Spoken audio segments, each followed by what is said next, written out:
Hi there, my name is Shannon Foster and I'm based here in Toronto, Canada. I'm just one of a much larger team of wonderful individuals who work to bring you events such as these. Before we get started tonight, I'd like to talk a little bit about our housekeeping. Closed captioning is available for those who may need it, and you can access it by clicking on the closed captioning or show captions in the Zoom menu bar located at the bottom of your screen. You can also submit questions to Christian by using the same functionality and clicking on the Q&A button. I'd like to thank you all for being here this evening, and it is now my pleasure to introduce you to Stuart Hatcher, Chairs of Bees United.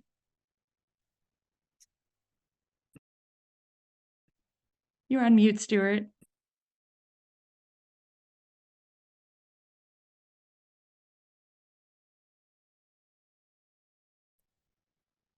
Okay, I believe I might be unmuted now. I thought we got over this, but anyway, thank you, Shannon. Welcome to the Bees United AGM 2024. It's obviously my first report as chair of Bees United, so a form of Brentford debut for me. So not necessarily the debut that I might have wanted to have for Brentford, but as good as I'm going to get. And also delighted that this is hybrid, so I can't have any of you who know me heckle me. But anyway, turning to agenda, I guess you can all see on the screen what we're going to run through tonight. And I know probably most of you are very keen to get to Christian and hear what he has to say. I thank all the members for all questions they've submitted. We've had a lot, as you might appreciate, and we will try to get through as many as we can. And where possible, I'll also try and attribute the questions to members. If I can't, or if I don't mention your name, apologies, but we will try and get through them. We'll have about 45 minutes with Christian, hopefully, when we get to him. Before that, we do, however, have to go through some important business as Bees United, and you'll see these are on the screen. So the agenda, which covers the approval of the minutes and the chair's address, then onto the Treasurer's report and accounts. We then have the very formal business of the resolutions that you would have seen when you were sent the meeting invite. Sharon will then talk about our community fund launch, and then we'll close the AGM and then welcome Christian on board. So if I start with the first item, we've done the agenda, the approval of the minutes. This is really relating to the minutes of last year's meeting, and I just wanted to confirm that those have been approved by the BU board.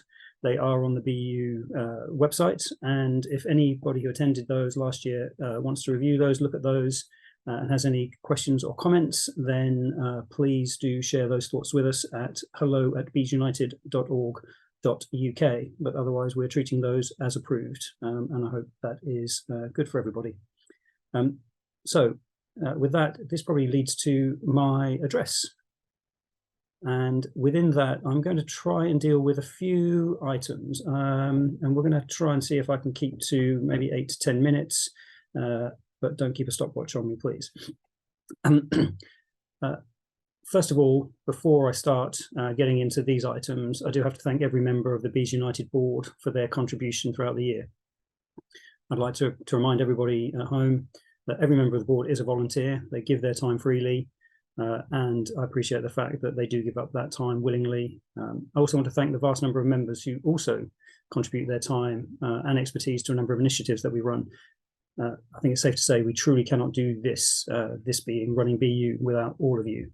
And of course, turning to membership, Bees United is first and foremost a members' organisation, and that's why we're obviously having this AGM. And without you, we don't have the talent to elect our BU board from. And without our members, there would simply be no Bees United. And I just wanted to remind everybody that without Bees United, there's no BU special share in Brentford, because that only exists while Bees United exists. And of course, that is a crucial share that we have that gives a number of protections to us, the supporters, in respect of the club. And of course, we remain the sole Premier League football club with a supporter director. So it's your membership and it's your support of Bees United that ensures you, the fans, are able to have a key role in the club through your membership of Bees United, and allows us to protect the key asset of the club, being the stadium, and of course having a voice at board meetings. But if I turn to sort of actual numbers of members, so October 2023, we actually met our target from last year's AGM of 3,750 BU members. And I know a number of you will probably remember that's probably larger than some gates we used to get at Griffin Park back in the day. So I think tick in the box for us achieving the target we set at AGM. We obviously would like to have every fan as a member, but I think our next realistic target is 4,000 members. So that's what we will be aiming for, and hopefully we'll be able to report that that is the number we've reached very soon. But of course, keeping track of all the members is no easy task, and particularly as we have an increasing international presence, which obviously includes our very own Fran Carroll on the BU board of the Irish Bees. And so with that in mind, I'd like to thank John Scott for his continued dedication on the board to his role as membership secretary. He plays a very key role in personal connection with members, and also does ensure that we stay in compliance with data protection law and reminds us to do so. So thank you to John for all of his efforts as member secretary. And then if I look at also Bees United board changes, and I want to spend a bit of time on this. After the elections we had last year, we actually had a full board of 15 members, but there have been some changes to the board through the year, and there are some changes that we have to report as well. So Jeffrey Roy stepped down from the board in June this year, and we are now also at the position where we've had some members now having been on the board for the maximum period allowed by our rules of 12 years consecutive service. So it's with sadness that we have to bid farewell to Chris Tate. Chris has worked tirelessly during his tenure on the board. He's acted in a key role as a fans liaison, amongst many other roles, including sort of being involved in the fan advisory board most recently. I think many of you will know that Chris has literally sweat, tears and blood for BU, as highlighted by his walk from Brighton as part of the fundraiser back in the day. We also have to say a sad farewell and thank you to Ron Cooper. So Ron's been a passionate exponent of the history of the club and all our heritage, and was obviously instrumental in the Farewell to Griffin Park exhibition, and constantly reminds us that we must not forget where we've come from as a club. So I thank him particularly for ensuring that we have never lost sight of that. We also have Christine Powell. Christine has decided to stand down as a board member. She feels it's time to let others come forward and offer their insight and energy. Obviously, Christine and Bruce, her husband, have put any number of hours into the club and support for the club, and we thank her very much for all of her time on the board, and we have no doubt we will see her and Bruce continuing to cheer the Bees on every week. So thank you, Christine. And then we also have to say farewell to Jim, Jim Walsh, who is standing down for the BU board, and also his role as Bees United treasurer. I think many of you will know Jim as a die-hard home and away fan, but in addition to that, he does actually play a crucial role of ensuring our funds are properly managed and that they're properly accounted for. So we are grateful and thankful to have had Jim in this role and on the board. With Jim standing down as treasurer, it was apparent that we would need to replace his skill, and we have been fortunate to have had Graham Hancock put himself forward for the role, and you will see later in the proceedings that there was a resolution to approve Graham's appointment to the board. The final change to the board that I did want to mention was that we decided that we should sensibly have a deputy chair. And I'm delighted to say that the board have Sharon Wright in that role as deputy chair. And I can assure you all that Bees United will be richer for her agreeing to take on that role as deputy. So I say personal thanks to Sharon for stepping up and stepping into that role and taking on duties when I'm not able to do so. So fan engagement. We probably have all read a lot about the fact that there's likely to be an independent regulator coming in.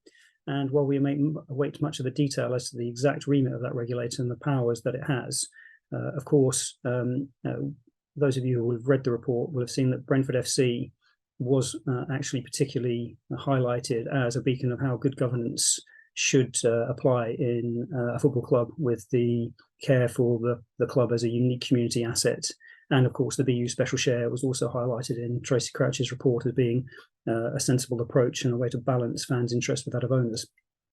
So we are obviously awaiting all of the independent regulator detail, but in the meantime, the Premier League has required clubs to create fan advisory boards, and that has been established at BFC, and that is jointly chaired by Bees United and Bias. The first meetings of the FAB have taken place, and many of you will probably have read details of the discussions on the club's website, which are wide-ranging. I'm not proposing to get into all of those, but it is clearly always relating to fan issues. And I say it's something that will continue to evolve as we and the club work out how best to use those fan advisory boards. There's also a fan engagement plan, which the Premier League has required everyone to prepare, and the club has also prepared that.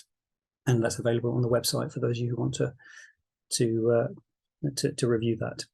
So communications and events, I'd like to touch on next. Hopefully, if you've joined this meeting, you will have been a regular subscriber to our monthly newsletter, and that's the continued core communication we have with our members. We obviously continue to work on new features. We're looking at member surveys. We've tried to increase our output on social media, and I'd like to thank BU board member Colleen Wong in particular for taking a lead on that from the BU board. For me, in terms of one of the highlights of what we've managed to put out to you all as members, is the interview with Matthew Benham about his time at FC Midtjylland, and I'd encourage you all to read it if you haven't already. Gives some really great insight into Matthew's thinking and his time in Denmark. And of course, the other key thing that we have put at the heart of the Bees United strategy during the last year was to ensure that we are seen as an organisation as a true participant in the local Brentford community. We've been involved in a number of events in the community to try to achieve that, and you're going to hear from Sharon a little bit later about the launch of our community fund. And if I turn then just to compliance and governance, I say one of the 4 pillars of the BU vision that we put together last year, which again is on the website for those of you who want to review it in more detail, is management. And that states that we have an ambition of maintaining first-class governance and financial management of Bees United with a view to growing the membership. We are trying to put out as much as we can and make as much available and be as transparent as we can to you, the members, so you can see what we do on a day-to-day basis. And I probably have to embarrass Don Tanswell by sharing my very personal thanks for all of his hard work in ensuring that we are meeting that ambition and for all of the work he does. I think it's very fair to say that without Don, a lot of things would not happen in Bees United. So thank you, Don. That probably brings me on to sort of the area that I think you're going to hear more and more about, and that I'm probably most excited about, and that's the history and heritage. So I mentioned the 4 pillars, and one of the other pillars is to promote and protect the history and heritage of the club.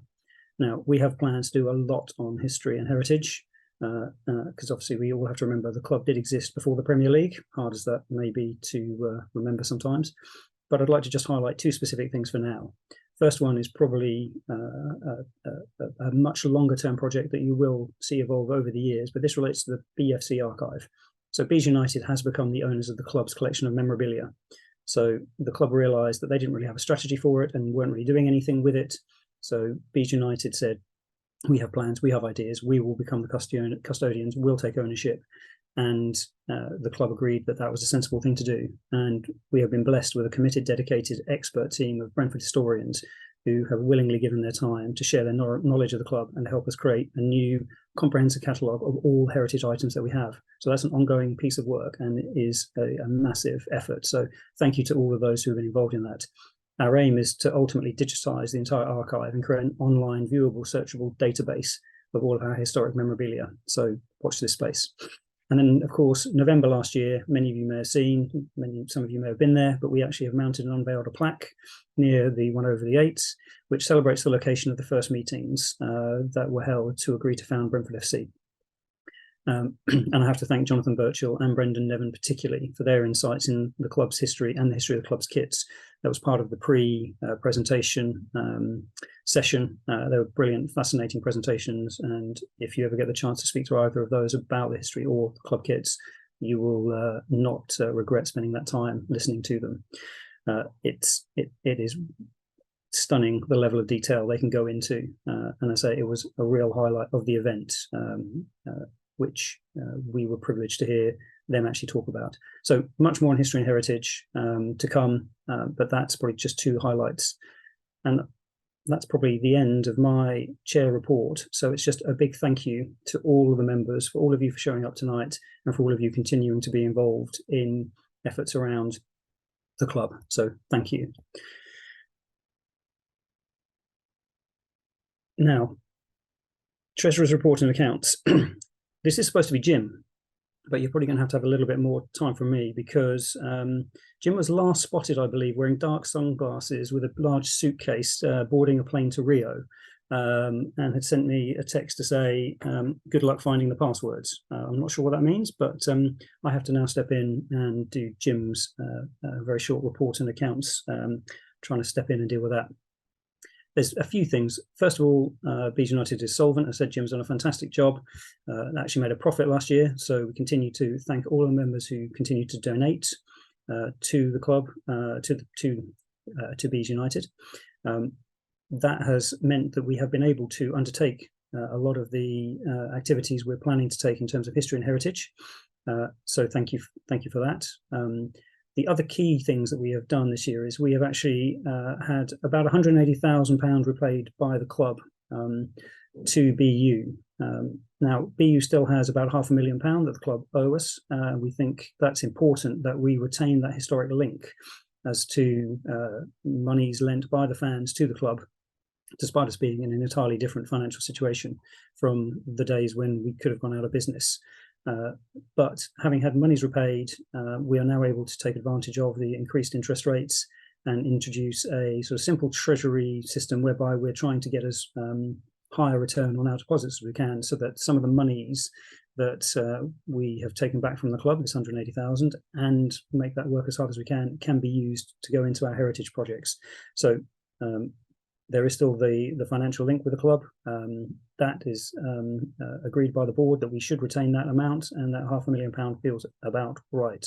But that's obviously very important to us as an organisation. I think gone are the days we will realise that BU or a supporters club could come in and save the football club if it went into financial meltdown, given where we are. But I say that historic link back is really, really important. And of course, overall, Jim has ensured that the club is, Bees United is in a healthy position as regards our funds, and is sort of thanking everyone for all of their contributions personally. And also he is welcoming Graham in particular into his role, and has been working very hard to help transition that. So we thank Graham for his efforts to date, and we look forward and hope that we can have equally successful tenure with Graham in the future. But overall, the Treasurer's report is a positive one. The organisation is doing well, and the accounts will be filed shortly. Thank you all to you who continue to support in every way that you do, be it direct donations, direct debits, or through purchases through the Easy fundraising website.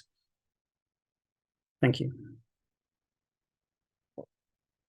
I think this then leads us to the resolutions and the formal part of the evening. So what I'll do now is just read through these resolutions, and then a poll will be put up, which I'd like to ask members to vote on, and then we will declare the outcome of the resolutions. So the first resolution is that under the provisions of the Cooperative and Community Benefit Societies Act 2014, an audit shall not be required for the current financial year accounts ending 30 June 2023, hereby electing to disapply Section 83 of the Act. If you could vote yes, no, or abstain, please, now.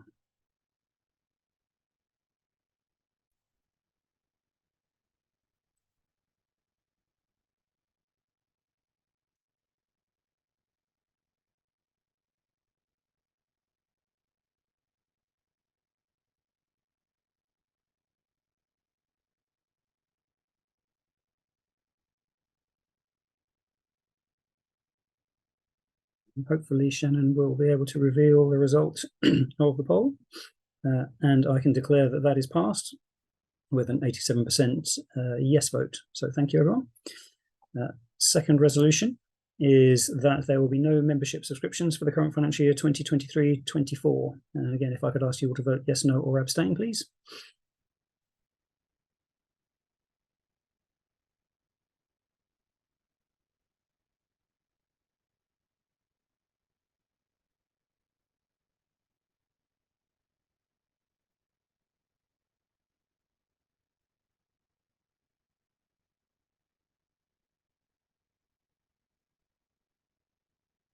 And then hopefully we can see the results in a second. And that is passed with a 94% in favour. So thank you. The third resolution is to adopt the Society's accounts. And if I could ask for the vote to be yes, no, or abstain, please.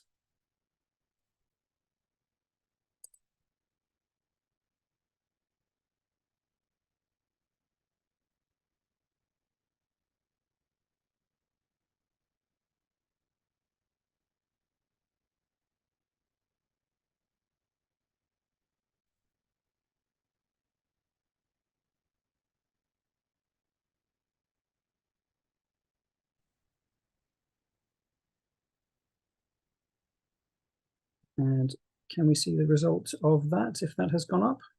Stuart, it doesn't look like it's launched on the third one for some reason. It just seems to be lagging there a little bit. So I'm going to try and launch it again. Okay, thank you.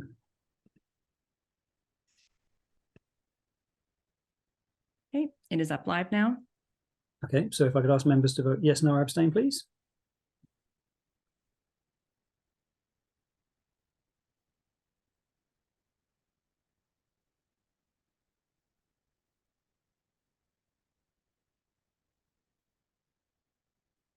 And I can confirm that that resolution is passed at 91%, so thank you to members. And the final resolution is to elect Graham Hancock to the Bees United board. As I mentioned, Graham has sort of the role to come in as sort of the replacement treasurer and take his place on the board in place of Jim in particular. So if I could ask for a yes, no, or abstain vote, please.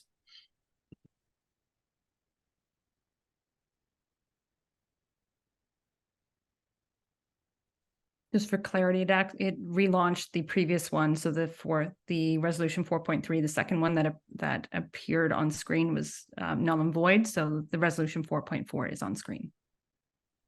Thank you, Shannon.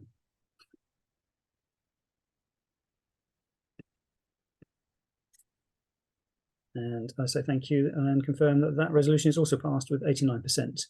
So that is the end of the formal business with all resolutions passed. So thank you to members. And I think with that, closing that formal part of voting, I'd like to pass over to Sharon Wright, Deputy Chair, Bees United, to discuss and reveal details of the Community Fund launch. Thank you very much, Stuart. So we're really excited to announce the Bees United Community Fund this evening. So just to tell you a little bit about what we're proposing. Our community fund will distribute 5% of Bees United income from donations annually to projects or events in support of our core aims. We expect the Bees United Community Fund to distribute around £1,000 in 2024, and we're asking for applications that will support projects, groups, or events that do two things: promote and protect the history and heritage of the club, and/or support Bees United in representing the interests of our members, the wider support group of Brentford Football Club, and the local community. To be eligible for funding, your project, group, or event will need to demonstrate that it will contribute to at least one of the core purposes of the fund, so that's history and heritage, or Bees United fan and community engagement. Support projects and events within the London boroughs of Hounslow, Richmond, or Ealing. Be clear about who will be involved in the activities that the funding will support, and set clear outcomes that will be reported back to Bees United. The application packs will be on the Bees United website after this meeting, and application forms should be returned by the 31st of March 2024. There'll be a further call for applications later in the year if all funds are not allocated in the first round, which I hope they will be. My contact details will be on the application pack if anyone wants to talk to me in more detail about the kinds of things that might be funded. So applications will be reviewed by at least 2 Bees United board members, and we'll publicise the funded projects on our social media channels. So please do think about applying or sharing details of the Bees United Community Fund with others who might be interested. We really can't wait to see what ideas you come up with, and we're very excited to fund these projects. So I'm going to hand back to Stuart to close the AGM.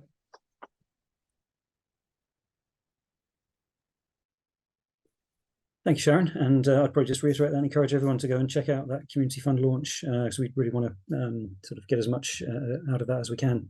So, as I say, this is the end of the AGM. Thank you all for participating. We are going to just show a quick video just to highlight what we've done. And then following that, we should be joined by Christian, and we'll then get to the Q&A. But I'd say thank you all for voting and participating.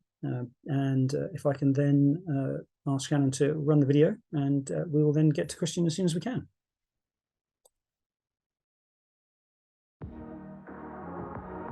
A little over a year ago, more than 150 of you gathered for our online AGM, followed by the Thomas Frank interview live from the team's training camp in Girona.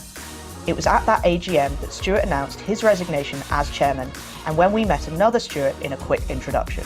Stuart Hatcher became chair of Bees United with unanimous approval, in what could have been a hard act to follow. However, Stuart's a veteran of all the negotiations with Matthew for Bees United, before the 96% sale of our club to Matthew in June 2012.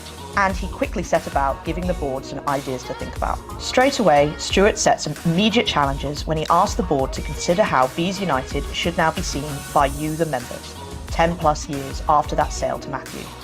It seemed to be the right time to restate Bees United's purpose, so the 4 pillars of Bees United now outlines how the trust will be managed, and notably, the 4th pillar introduces our most ambitious theme, stating that Bees United will promote and protect the history and heritage of the club.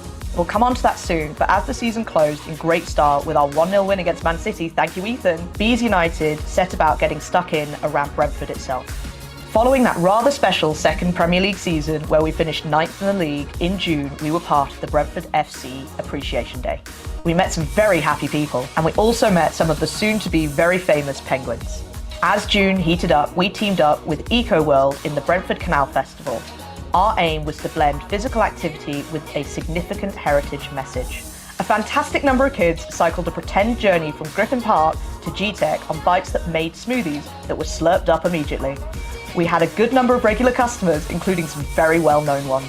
It was clearly a very friendly event, but as well as being out and about in Brentford itself, as the summer went on, we forged new partnerships. The Her Game 2 movement is doing amazing work throughout football, and it has a particularly strong presence in Brentford led by Ali Mullally. You can now spot the Her Game 2 logo proudly displayed on our homepage. Later in the summer, as the Bees ventured to the USA, we were thrilled to sponsor the Planet Penguin Summer Camp. You may have seen the film premiered at the Tribeca Festival. Many Bees fans witnessed Alan Cochrane receive the Unsung Hero Award from David Beckham at the Who Cares Wins Awards in September. Meanwhile, back in the Bees United boardroom, we were working away on 2 different dreams. These were centred around the care of the BFC Memorabilia Archive and commemorating the club's founding in 1889. The first of these dreams was to start organising the BFC Archive, and we are now the lawful owner. You'll hear more and more about that going forward. Here we are in the safe new storage back in May to ensure all the items are tidy, safely curated and catalogued. And here is one of the stars of the collection, Arthur Charlton's season ticket from the 1895-96 season. As we said, we want to promote and protect the history and the heritage of the club, and so our second dream was to design and install a plaque to commemorate the location of where our club was founded back in 1889. And here it is, just a huge kick away from our new home. We did it! In November, your Bees United plaque was installed near to the pub that everyone knows, 1 over the 8. It stands just metres away from the original location of the Oxford and Cambridge Hotel, where the Brentford Rowing Club met and agreed to set up a football club, with the round ball narrowly chosen over the oval ball. By doing this, Bees United has shared and promoted the history and heritage of the club with the widest possible audience. And so on a slightly sunny autumnal day, not unlike that day back in 1889, Bees United unveiled a plaque all Bees fans can cherish that shares a bit more of our club's history just around the corner from G-Tech. The Bees have experienced some lengthy journeys, a few mishaps, and at last, a very short journey. However, the whole morning began quite a bit earlier before the unveiling, when around 150 guests were treated to a unique heritage presentation at G-Tech and an exhibition from the club archive of which Bees United is now the lawful owner. We saw different aspects of the club's history, from meetings of the rowing club to unseen images of the Oxford and Cambridge Hotel, hosted by Jonathan Birchall. Peter Gillam shed a few words, and Brendan Nevin presented a collection of never-before-seen shirts from part of his collection. Here's a picture of our team from 1894, featuring a young Arthur Charlton, positioned 3rd from the left in the back row, the owner of the season ticket we showed earlier. Have a look at those amazing shirts with the original Brentford crest. In the background on the left, you'll notice the Bees United design sample of the shirt that will soon to be available for purchase in the Bees Superstore. Here's the Bees United retro shirt design of the first ever shirt worn by the team back in the 1890s. Replicas of this historic shirt will be available for purchase in the Bees Superstore soon. To wrap up, here's a brief video capturing the highlights of the presentation event and the unveiling of the plaque on the 22nd of November.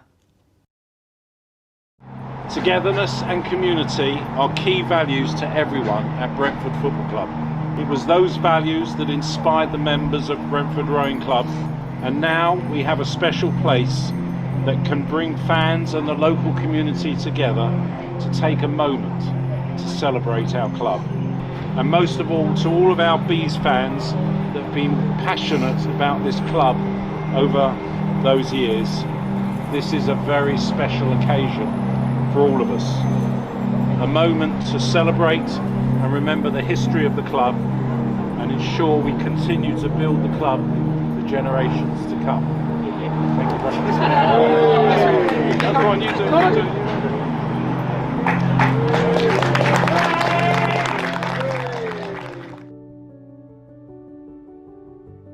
We're going to take a trip down one of the best memory lanes in the business from the very beginning of the club. Well, let's take a trip back to 1889, when fate was very much on our side.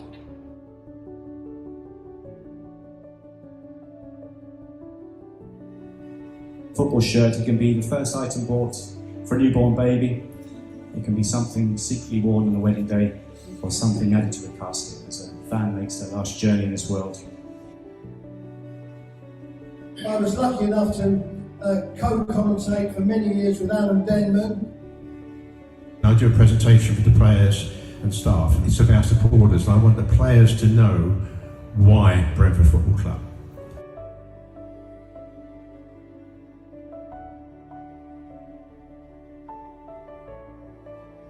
We're here to mark a very special occasion. In a short while, we will unveil a plaque that marks where Brentford Football Club was first founded 134 years ago.